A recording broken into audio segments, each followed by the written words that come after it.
बिस्मिल्लाहिर्रहमानिर्रहीम। अस्सलाम वालेकुम नाज़रीन। आवाज़ टेलीविजन नेटवर्क के प्रोग्राम जो सवाल में अवां खे भलीकार अवां जो मेज़बान अमजद साहिब। नाज़रीन, असांजे जे मुआशरे में पाण ज़िंदगी गुज़ारियूं था उते न ॼाण केतिरा ई अहिड़ा ॾुख आहिनि जेके ॾुख इंसान पंहिंजे ज़हन ते खणे थो ऐं उहे जेके ॾुख पंहिंजे ज़हन ते खणे थो उहे केतिरियूं ई शिकिलूं अख़्तियार कनि था।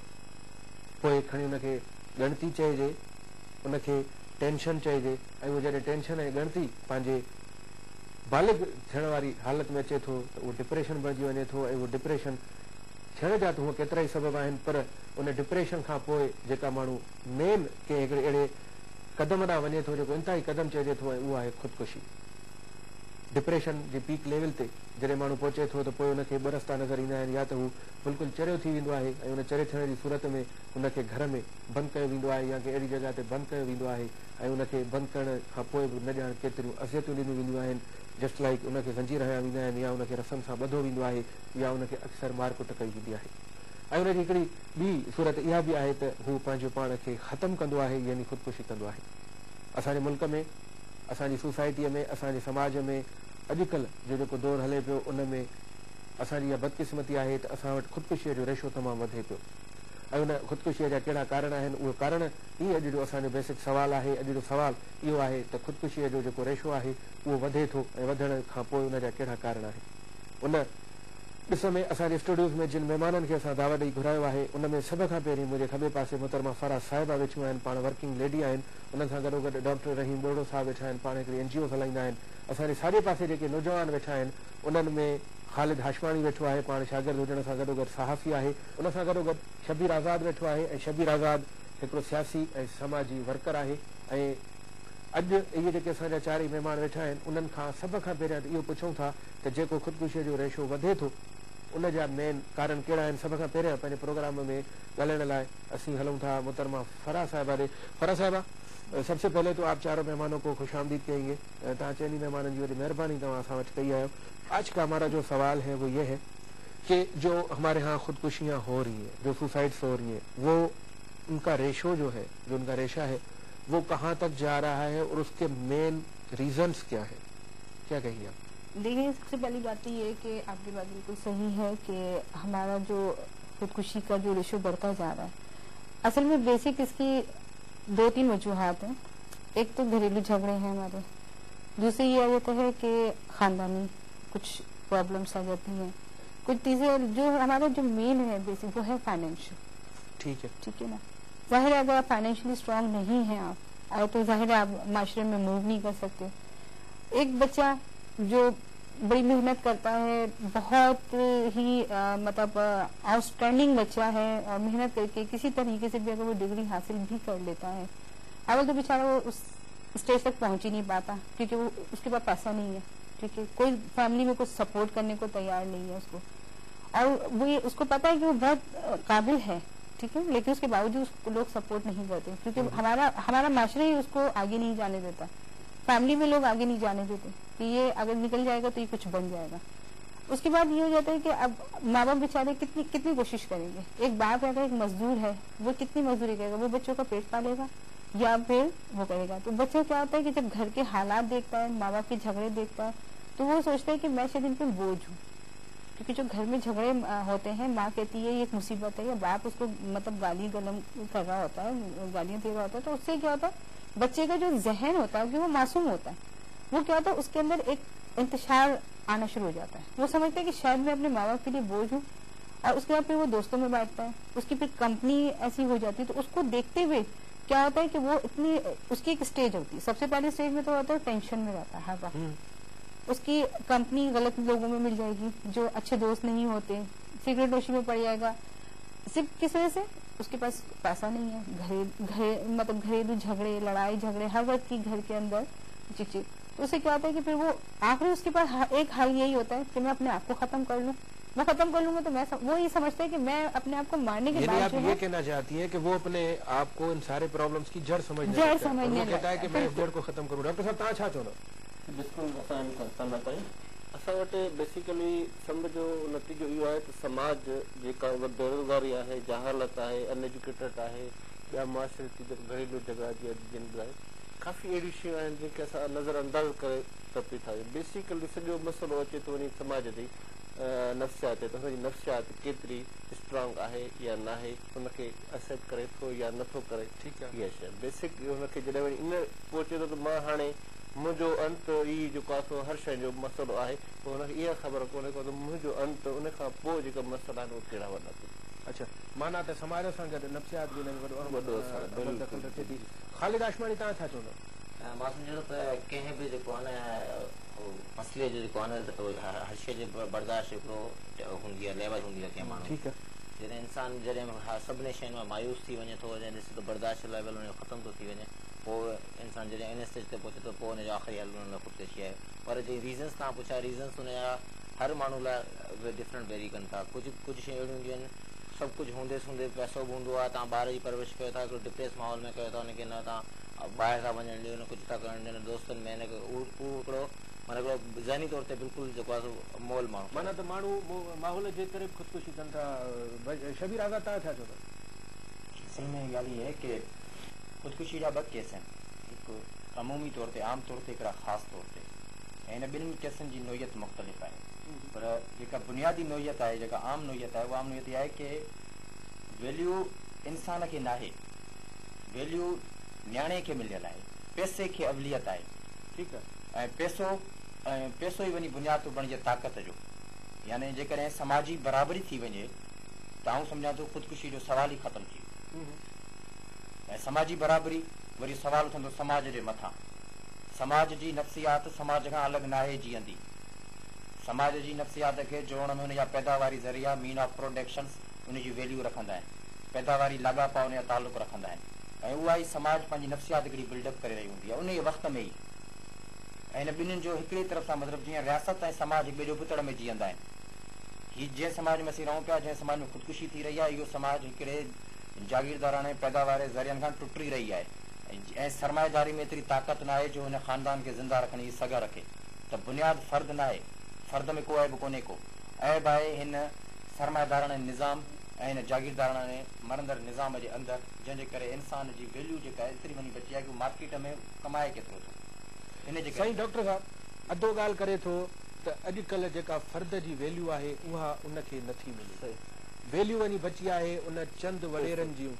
तव्हां छा था सम्झो त हीउ जेको दोस्त ॻाल्हि करे थो त उहा मतिलबु पाण जेकॾहिं ॻोठ जे लेवल ते ॻाल्हायूं या कराचीअ खां हटी करे जेके असांजी सिंध जा ॿिया इलाइक़ा आहिनि, हैदराबाद खां अंदरि ते, उते त हिकिड़ो वॾेर को तबिको मिले थो, पर असांखे कराचीअ में जेको आहे सो वॾेर को तबिको घटि पर सनतकार तबिको वॾो मिले थो। त छा उन जेको सनतकार तबिको आहे, छा उहो बि असांजे नौजवान जे लाइ डिप्रेशन पैदा करे थो? बिल्कुलु सही ॻाल्हि आहे। बेसिकली असां काफ़ी सर्वे एनजीओ जे हिसाब सां सर्वे कई आहे, उनमें असांखे इहा शइ मिली आहे त मज़दूर जो जेको हक़ आहे उहो हुनखे कोन थो मिले। मिडल क्लास जेको बि माण्हू आहे, औरत हुजे, मर्द हुजे या XYZ हुजे, जेको बि किथे कमु करे थो उनखे हुनजो राइट्स नथो मिले ऐं हुनजी माशी तंगी ॾींहों ॾींहुं वधंदी वञे। ऐं वॾे में वॾो असांजो स्टेट जी जेके ज़िमेदारी आहिनि उहे पूरी कोन थियूं करे। जीअं मिसाल तौर ते असां वटि हर ॾींहुं आए ॾींहुं महांगाई जो दौरु आहे। हिकु शइ जेका वॾी अघ में 2 रुपए मिलंदी, हाणे उहा 20 रुपए में कोन थी मिले। वॾे में वॾो असांजो जेको अशर आहे इहो आहे त महांगाई, बदहाली, बुख, बेरोज़गारी असांजा रिज़ल्ट्स आहिनि। ख़ालिद साईं ॻाल्हि करे थो बुख, बदहाली ऐं बेरोज़गारीअ जी। तव्हां छा था सम्झो त जेका बेरोज़गारी आहे, अनएम्प्लॉयमेंट आहे, छा उहा अॼु जो जेको नौजवान आहे उनखे केतिरे हद ताईं डिप्रेस करे थी? ॾिसो, बेरोज़गारी बिल्कुलु डिप्रेस करे थी, पर उहा ई ॻाल्हि आहे त तव्हां में जेको आहे सो हुनजो हर शइ जा तव्हां हर शइ जो अगरि तव्हां मतिलबु मां सम्झंदो तव्हां अगरि पंहिंजी मर्ज़ी सां ॼमो कोन था त पोइ तव्हां मारण जो हक़ को कोन्हे। तव्हां ख़ुदकुशी ईअं न आहे, बिल्कुलु ईअं न आहे। ख़ुदकुशी जेकॾहिं जंहिं ख़ुदकुशी कई आहे इहो ॾोह उन ॾे न आहे। जेकॾहिं को फ़र्द ख़ुदकुशी करे थो उन जे मर्डर में पूरो समाज इन्वॉल्व आहे ऐं वो केस समाज ते हुअणु खपे कि फ़र्द ते न थियणु खपे। फराज साहब ये कह रहे हैं कि अगर कोई बंदा खुदकुशी करता है तो ये उस फर्द का कसूर नहीं, पूरे समाज का कसूर है। आप क्या कहती हैं कि ये जो हमारा समाज है, अगर इससे बंदा कट जाए और बोले कि नहीं मुझे समाज के साथ नहीं जीना, मुझे एक अपनी जिंदगी गुजारनी, तो क्या वो कर सकता है? वो डिप्रेस नहीं बनेगा? नहीं, नामुमकिन है। ऐसा तो नहीं हो सकता कि हम समाज से कट नहीं सकते, हम लोगों से नहीं कर सकते। असल चीज होती है अपने अंदर की एक विल पावर होती है। आप कितने स्ट्रांग है अंदर से, सबसे पहली बात तो ये है ना। आप ये एक बुजदिली है, ये बिल्कुल, चाहे वो कोई भी, बिल्कुल बुजदिली। देखिए बात ये है कि मेरी अपनी ख्वाहिशात है जी। देखिए आपके इख्तिलाफात की बात जो है ना बाद में करेंगे, यहाँ पर एक ब्रेक के लिए कहा जा रहा है। नाजरीन वठो हिकिड़ो कमर्शियल ब्रेक, वापस अचो। अपार्टमेंट वही बुक करवाइए जो ज़हन और जेब पर बोझ न बने। ऐसा प्रोजेक्ट तो ख्वाबों ही में मिलेगा। ख्वाब बन गया हकीकत, है ना वकार ग्रुप। हैदराबाद में पहली बार हैरान कुन कीमत, आप फिक्र करें सिर्फ 2,99,000 रुपए। इसरा यूनिवर्सिटी हालाना का 220 फीट चौड़े रोड पे एक शानदार रिहायशी मंसूबा लिए। ब्लू स्काई, प्यारा सा सपना घर हुआ अपना, सपना हमारा सच हुआ। ब्लू स्काई में घर हुआ। ब्लू स्काई अपार्टमेंट में बंगले जैसी तमाम खुसूसियात, कुशादा बेडरूम्स, पुरवकार ड्राइंग रूम, टीवी लाउंज। तफसीलात के लिए Waqar builders and developers, phones 022-273-0555। Breaking news, research से साबित हुआ है कि डेंगू और मलेरिया जैसी खतरनाक बीमारियां जानलेवा भी साबित हो सकती हैं। इनसे तहफ्फुज का वाहिद हल जदीद जापानी फॉर्मूले वाला king house hold product. King छोड़ेगा नहीं, मारेगा चुन चुन के।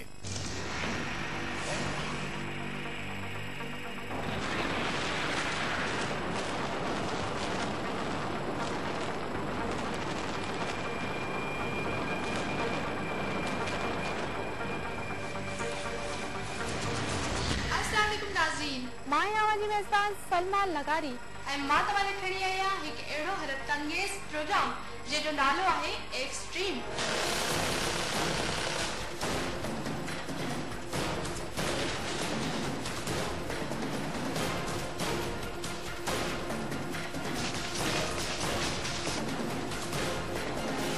जीअं त हिन प्रोग्राम में असीं तव्हांखे ॾेखारींदा आहियूं हैरत अंगेज़ video clips.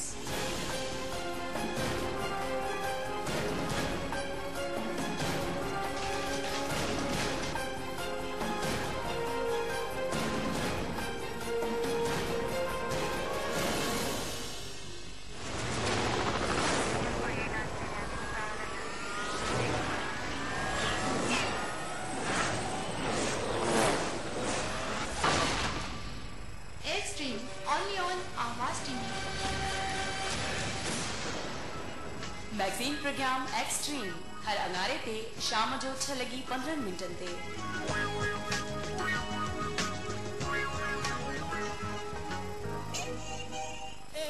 Shahrukh Khan,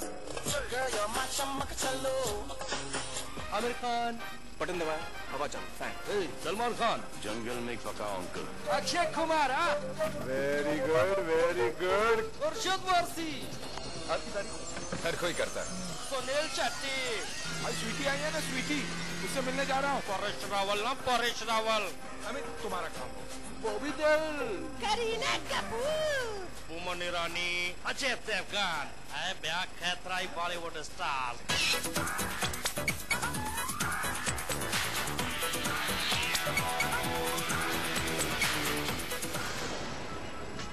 full comedy हर अरबा ते शाम जो 6:15 ते।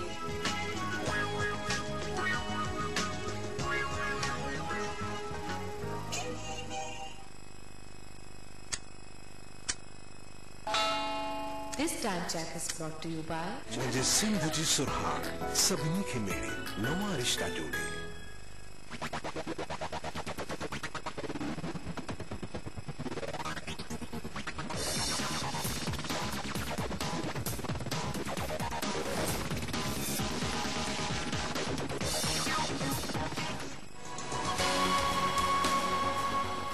वेलकम बैक नाज़रीन ब्रेक ते वञण खां पहिरीं जेका आहे सो मैडम हिकिड़ी ॻाल्हि कई है, उन ते जेका शबीर आज़ाद चयो त न असांखे इख़्तिलाफ़ ऐं ॻाल्हि शुरू कयूं था उतां खां। जी सही, आपने जो कहा है कि अंदर एक विल होती है, तो यानी आप लोगों ने चीजों को डिवाइड कर लिया। समाज अलग है, नफ्सियात अलग है, विल अलग है, तो क्या इन तीनों को अलग सांचों में रखेंगे? नहीं, एक कथक में बात करें। विल समाज ने हमको दिया है, ये शऊर, ये इल्म हमको समाज ने इज्तिमाई तौर पर दिया है और उसका इस्तेसाल एक फर्द करता है, वो कैपिटल की सूरत में कर रहा होता है। एक इंडस्ट्री को लगाने के लिए पूरे मजदूर तबका उनके साथ खड़ा हुआ होता है, यूनिवर्सिटी को चलाने के लिए पूरे तालिबे इल्म वहाँ पे दिन रात वहाँ पे हो रहे होते हैं। मुझे बताएं, एक करोड़पति बाप का बेटा अगर खुदकुशी करता है उसमें क्या क्या मैंने कहा केस अलग है, एक अमूमी है, एक करोड़पति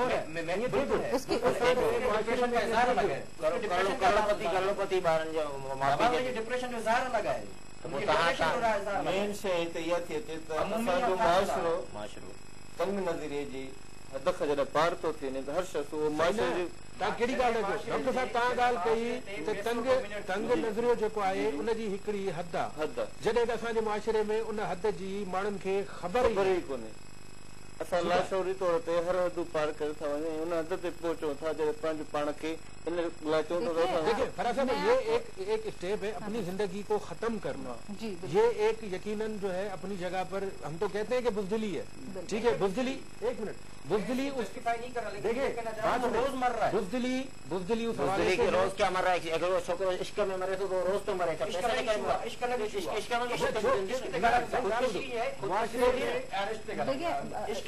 इश्क यूं है कि जागीरदाराना समाज के अंदर लड़का या लड़की या छोकरो मैं बात छोकरो ऐं छोकिरी जी शादी जो रिश्तो जेको तय थींदो उहो समाज कंदो, यानी चाचो हूंदो, मामो हूंदो, नानो नानी गॾियल उन रिश्ता देखंदा इख्तियार न हूंदा हुया न।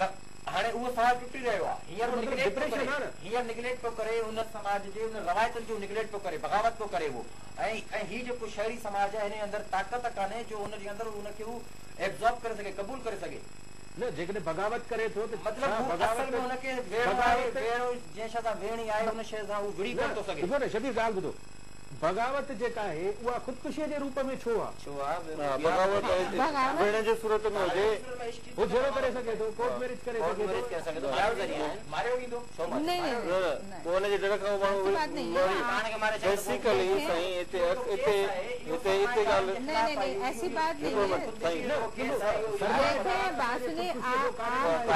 छो त उन सरमाएदार खे दोस्त सवेर वेठा हिकिड़े दौर ताईं एक वक्त तक फर्द निजाम को बनाता है, दूसरी एक ऐसी कैफियत आती है जिसमें पूरा समाज उस निजाम के मातहत गुलाम हो जाता है, यानी रियासत और समाज दोनों अपने तजाद में जीते हैं। जब रियासत ताकतवर होती है उस वक्त समाज जो है वो कमजोर रहा है। अब ये जिसमें हम रह रहे हैं ये रियासत अपने पूरे ताकत के साथ मौजूद है। इंसान कमजोर हुआ ना, इंसान ने समाज ये समाज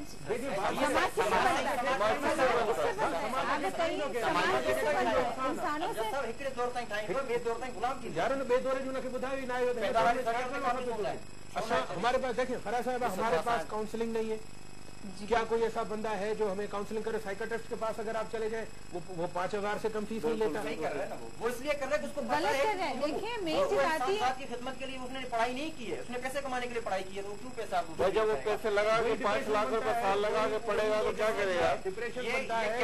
सोसाइटी ने दिया है, ये सोसाइटी ने हर ॻाल्हि खे तव्हां जेको आहे न हर ॻाल्हि में साईं जेको आहे सरमाएदार खे सरमाएदार खे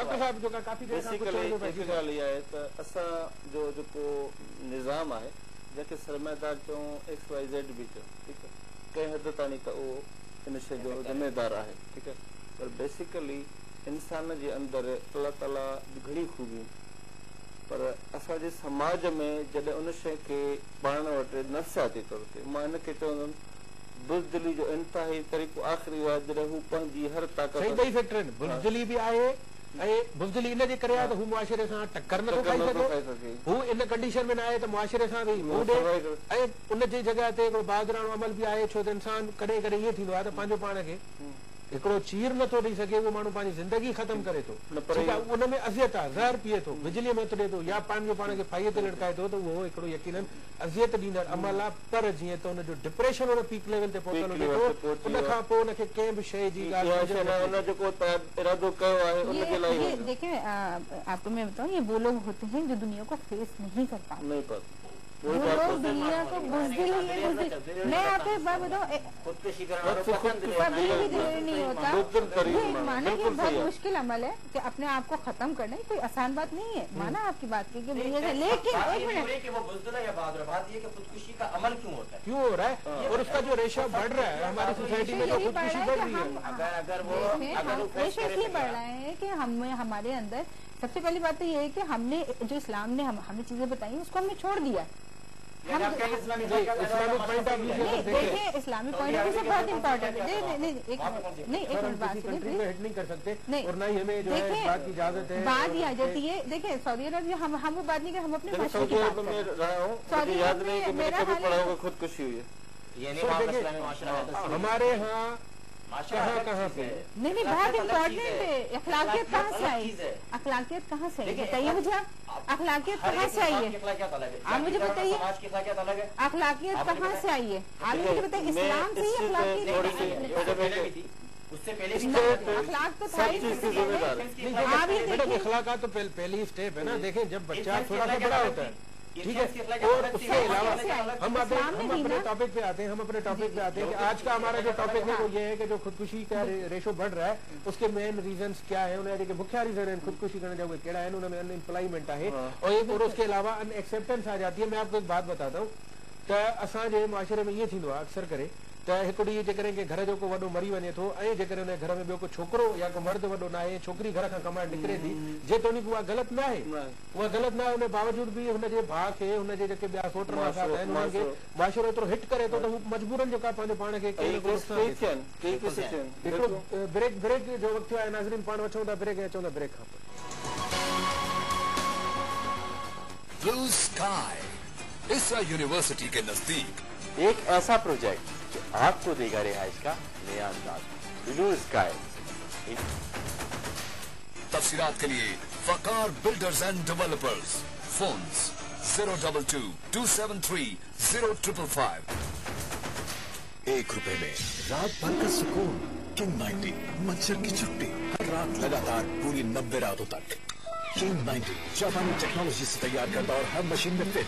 ₹1 में रात भर का सुकून। किंग छोड़ेगा नहीं, मारेगा चुन चुन के।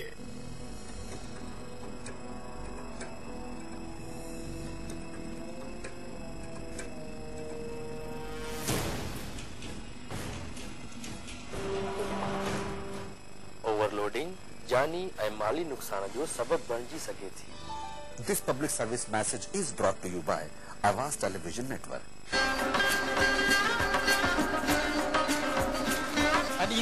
एक अहिड़ो घर जिते जियापे जा हूंदा सभु रंग।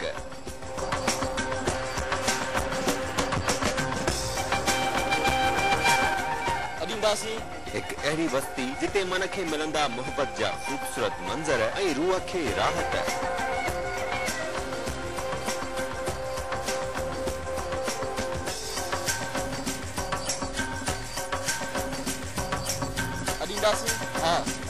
एक अहिड़ो शहर जिते जन्म वठंदा कामयाबियुनि जा सपना।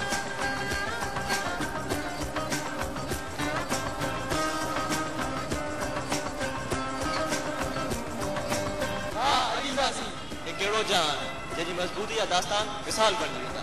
एतमाद जा जबल अॾींदासीं।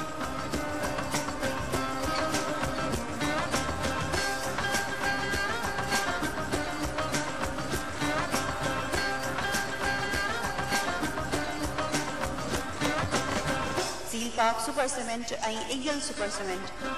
ज़ील पाक जी तारीख़ मज़बूती जी ज़मानत।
समय हर सूमर खां अरबा ताईं रात जो 8:05 ते।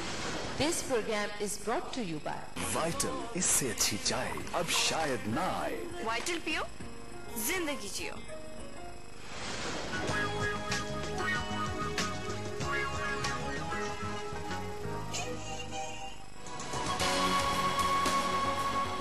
वेलकम बैक नाज़रीन ख़ुदकुशीअ जे मामले ते ॾाढी जेका हिकिड़ी गरम गुफ़्तगू असांजे चइनी महिमाननि जे विच में हले पई ऐं उहे जेके पाण ख़ुदकुशीअ जे जेका हवाले सां जेके ॻाल्हियूं कयूं उन में सभु ॻाल्हियूं पंहिंजी जॻह ते, पर अॼुकल्ह जा जेके नौजवान आहिनि पोइ उन में छोकिरा बि आहिनि छोकिरियूं बि आहिनि ऐं उन में जेको आहे तक़रीबन जेके माण्हू ख़ुदकुशी कनि था उन में हिकिड़ो इश्क जो वॾो अमल दख़ल आहे।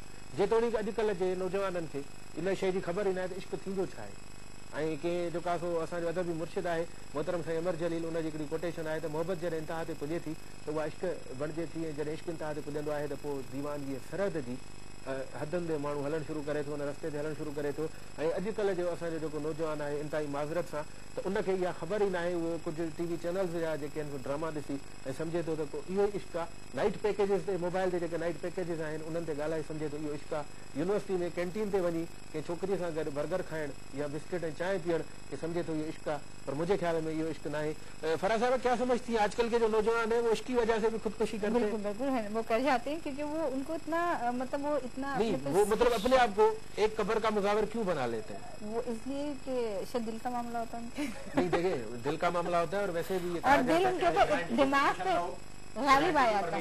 समाज में छा समझो नहीं दिमाग असां वटि भला हर समाज जे मथां छो थो मड़ी वञे, छो त उहो समाज असीं पाण ठाहे वरी उनखे हिकिड़ी शइ पाण ठाहे चओ त हीअ असां ग़लति ठाही आहे, उनखे टोड़े छॾी कॾहिं न थींदी आहे।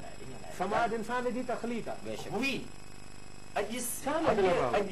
अॼु इंसान ही जेको सिस्टम हले पियो उनजे मातहत आहे। मिसाल जी ॻाल्हि आहे, अॼु समाज में इहो ख़बर आहे कि बाबा असांखे जेको आहे पैंट शर्ट पाए घुमणो आहे, कपिड़ा पाए खणणो आहे, ठीकु आहे, मूं समाज ठाहियो आहे, इहो रूल मूं ठाहियो आहे, ठीकु आहे, ऐं पैंट कोन थो पाए शर्ट पाए। सही ॻाल्हि ॿुधो, इहो तव्हां जेका पैंट शर्ट जी ॻाल्हि ॿुधाई या सलवार कमीज़ मॉडर्न शर्ट न आहे, न मॉडर्न जी ॻाल्हि कान्हे का न, मतिलबु इहा कि आऊं मातहत आहियां हिन समाज जे हिन रूल मुताबिक़। अॼु तव्हां हिते ख़ुदकुशी कयो हुन में समाज जेको आहे मूंखे ॿुधायो हिन सवाल जो जवाब। रीज़न छा आहे? सही डॉक्टर साहब तव्हां माशाअल्लाह हिकिड़ी जेका एनजीओ सां तालुक आहे, तव्हां नफ़्सियात ते ॾाढो कमु कयो।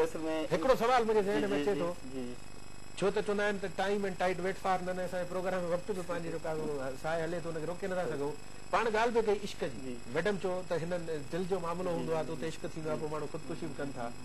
अक्सर चयो इहो वेंदो आहे त दिमाग़ जेकॾहिं तव्हां अड़ायो त नुक़सानु न खाईंदो, पर दिलि अड़ायो त दिलि वारे कम मामले में जेका माण्हू नुक़सानु न खाईंदो आहे। हाणे इहो ॿुधायो त असांजा नौजवान जेके इश्क कनि था छा रुॻो दिलि सां कनि था, दिमाग़ सां नथा कनि? साईं उन में घणा आंसर आहिनि। सभ खां पहिरियों हुनजो शायदि मां इहो सम्झां थो या त हू कंहिं अहिड़े मरहले खां गुज़रंदो हूंदो जो उन मंज़िल ते न पहुची सघंदो, बेरोज़गारी हूंदी, ठीकु आहे, या त स्टूडेंट हूंदो त उन लाइफ खे सर्वाइव न करे सघंदो, ठीकु आहे। अॼुकल्ह जो शागिर्द इश्क घणो थो करे, यूनिवर्सिटीज़ में यूनिवर्सिटी में बेसिकली वरी असां उन पीक पॉइंट ते पहुचूं था, असां हिन अमल खे बिल्कुलु इहो चऊं था तमामु इंतिहाई बुज़दिलु अमल ऐं नफ़्सियात जी आख़िरी स्टेज। न डिप्रेशन जी आख़िरी थी सघे थी, नफ़्सियात जी त का हद कोन्हे, जेके बि नफ़्सियात जा माहिर जेके गुज़रिया आहिनि वो खुद इज़हार आहे हुनजे मुख़्तलिफ़ कैफ़ियत जी।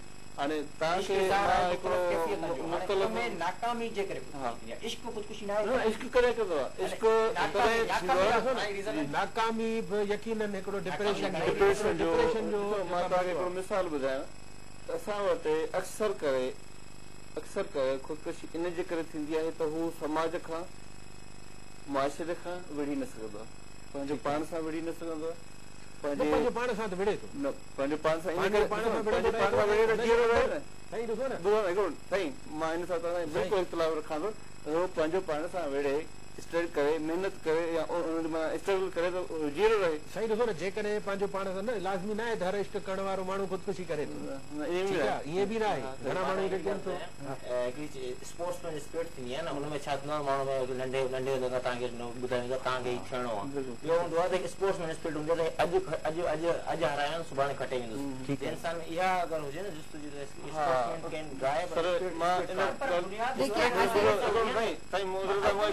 बात ये आती है साहब कि अगर इंसान दिमाग से सोचेगा तो वो कभी गलत फैसला नहीं करेगा। ठीक है, अगर दिल से सोचेगा तो कहीं ना कहीं गलत फैसला कर जाएगा और गया वो काम से।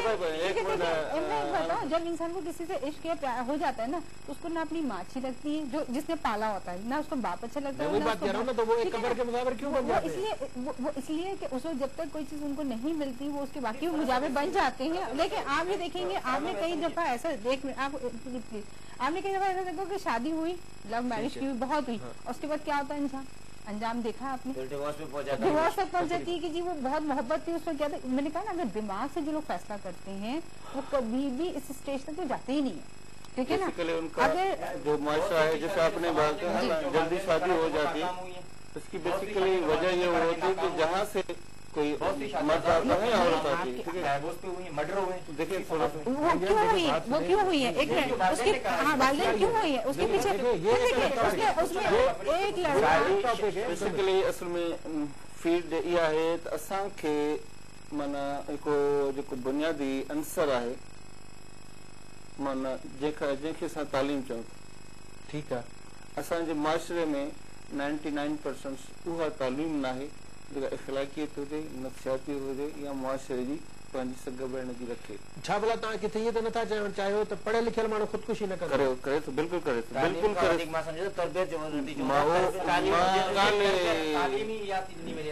असां वटि तालीम में पंहिंजी महिनत कीअं विकिणूं, असांखे तालीम पूरी बेसिकली असां वटि थी वञे ऐं यकीनन उतां डिप्रेशन शुरू थिए थो। कुछ लोगों का एक अंदर का एक अपना लालच होता है, कुछ लोग लालच लेके दुनिया में आते हैं, वो जेलसी जो है ना वो बड़ी इंपॉर्टेंट। अगर आप ये कहें शादी से हटके या लव मैरिज से हटके आप ये बात करें कि दिल का मामला या इश्क से हटके, तो वो लोग जो खुदकुशी कर जाते हैं तो वो ये भी आ जाता है कि उनमें जेलसी आ जाती है। वो कहते हैं कि मेरे जो साथ का है वो इतना आप क्यों जा रहा है, मैं क्यों नहीं हूँ।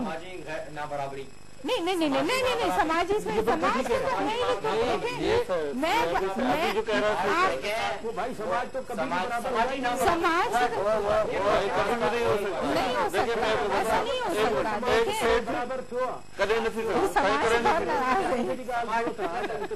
समाज माशरे में ये समाज से बहुत नाराज है, समाज बराबरी विषय है। नहीं बराबरी ऐसी बात नहीं है, ऐसी बात नहीं है। मिसाल जी ॻाल्हि आहे, हिकिड़ो माण्हू आहे फैक्ट्री में कमु थो करे ऐं उनमें उहो कपिड़ो ठाहिण खां पोइ उनखे एतिरी उनजी पघार न आहे कि उहो कपिड़ो पाण पहिरे सघे, उनजे तव्हां डिप्रेशन जो कहिड़ो इलाज करे? सही ॻाल्हि ॿुधो न, लेकिन वो खुदकुशी की कहानी बनेगी, वो खुदकुशी में नहीं जाएगा कि अगर उसने अच्छे कपड़े नहीं, वो खुदकुशी में नहीं जाएगा। इहो बुनियाद आहे उनखे डिप्रेशन न वठी वञण जो।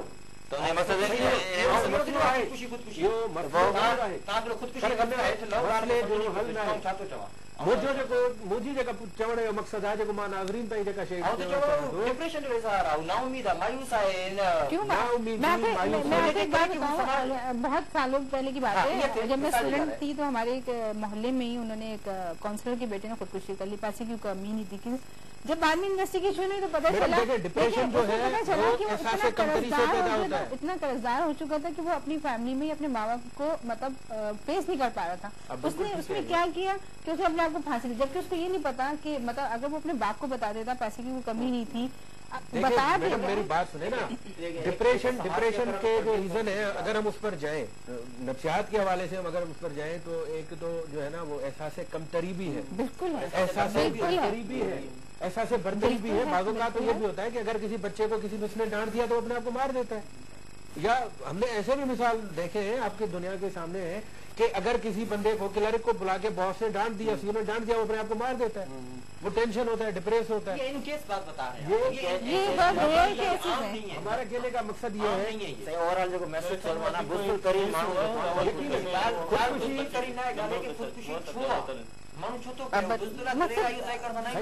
असांखे इहो तय करिणो बि कोन्हे को केरु बुज़दिल आहे केरु दिलेर आहे।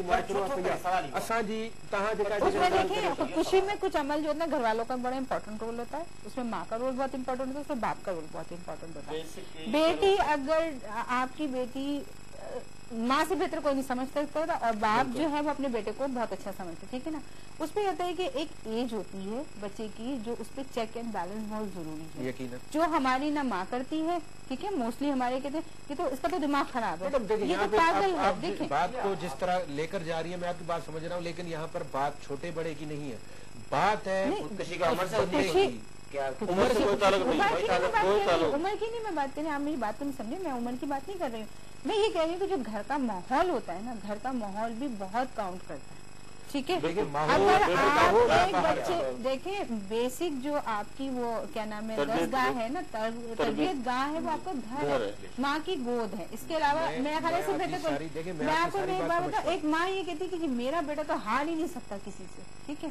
या मेरा देखें, ये भी तो माँ का दिल है ना, ये तो हर माँ कहती है, हर माँ चाहती है। बच्चे की जो खाली जहन था उसमें एक चीज डाल दी है कि तुमसे बढ़कर तो कोई है ही नहीं दुनिया में, और अगर वो कभी हार जाता है, कभी दुनिया हार जाता है, तो क्या होता है कि वो कहते हैं कि मैं अपनी माँ को या अपने माशरे में आके मैं क्या मुंह दिखाऊंगा, मैं तो हार। डॉक्टर साहब, असांजे मुल्क में खुदकुशी तमाम घणी आहे, छा भला असांजे मुल्क में खुदकुशी करण एतिरी आसान थी वई आहे छा? ॿाहिरनि मुल्कनि में न आहे त ॿाहिरनि बेसिकली असां वटि हिकु इस्लामी नज़रियो बि आहे जेको खुदकुशी करे थो जनाज़ो बि न पढ़ियो वञे, क़तल आहे न, क़तल त क़तल हूंदो आहे, तव्हां पंहिंजो क़तल कयो या ॿिए जो क़तल कयो, क़तल कयो, ठीकु आहे।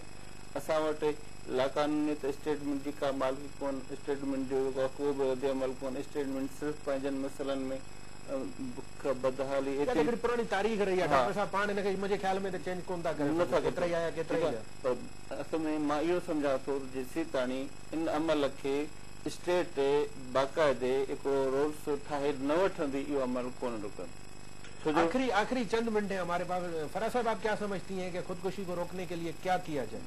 देखिए, सबसे पहले तो हमें जो बेसिक हमें है तो एजुकेशन, खवातीन को खासकर, क्योंकि खवातीन वो एक अपने एक फर्ज को नहीं चलाई थी। नहीं तो खुदकुशी तो मर्द ज्यादा करते हैं, मर्द इसलिए ज्यादा करते हैं कि ज़्यादा जब बेचारे का रोजगार नहीं हो, नहीं उनको भी नहीं चाहिए वो तो। देखिए, मर्द तो एजुकेशन ले ही रहा है, मर्द तो एजुकेशन कर ही लेता है, लड़का तो पढ़ ही लेता है, लड़कियों पे ज्यादा पाबंदी। माँ का बड़ा रोल होगा, देखिए माँ तरबियत ही करेगी। देखिए आपने जैसे ये बात की ना, तो लड़का पढ़ ही जाता है, आपको क्या पता है, आपने अपने बेटे को पढ़ने के लिए भेज दिया, वो स्कूल के बाहर घूम रहा है, जबकि लड़की जब पढ़ने जाती है तो वो तो बेचारी पढ़ती है, वो तो मेहनत करती है। मैंने आपसे यही कहा था, उससे पहले भी मैं यही बात करी, चेक एंड बैलेंस बहुत जरूरी है, चाहे वो लड़का हो या लड़की हो, ठीक है। हमने ये कहते हैं लड़का कोई बात नहीं, जो मर्जी कर। तव्हां चओ त खुदकुशीअ खे रोके कीअं सघिजे? आउं सम्झां थो कि हर फर्द खे समाजी तालीम ॾिनी वञे ऐं महिनत खे आज़ादी ॾिनी वञे, मैं हुनजे इस्तिसाल जे भेट खां। डॉक्टर साहब तव्हां छा चवंदो? बिल्कुलु असां सहमत आहियूं। बेसिक जेसीं ताणी असां बुनियाद खां वठी असांजो जेको तालीमी निज़ाम आहे हुन में जेसि ताईं नफ़्सियात न पढ़ाई वेंदी त उनखे जेको आहे कीअं जेको आहे सो तरबियत ॾिनी वेंदी। असां वटि अॼुकल्ह तालीम जो रुझान इहो आहे त हर शइ कॉपी पे, तव्हां पाण लिखियल पढ़ण ईअं त नथा चओ मां पाण कॉपी करे जी ठीकु आहे। असल में जेसीं ताणी असां वटि इख़लाक़ियात समाजियात हर शइ जो हिकिड़ो महवर आहे, असां वटि अलिम इहो आहे त जीअं ॿार एडोलेट थिए थो, तालीम खे हासिल करण जे लाइ वठण जे लाइ पैदा थिए थो, असां हुनखे उमेद रखो कि असांखे कमाए ठीकु आहे, ठीकु आहे। हितां खां बि डिप्रेशन शुरू थिए, ठीकु आहे। बेसिकली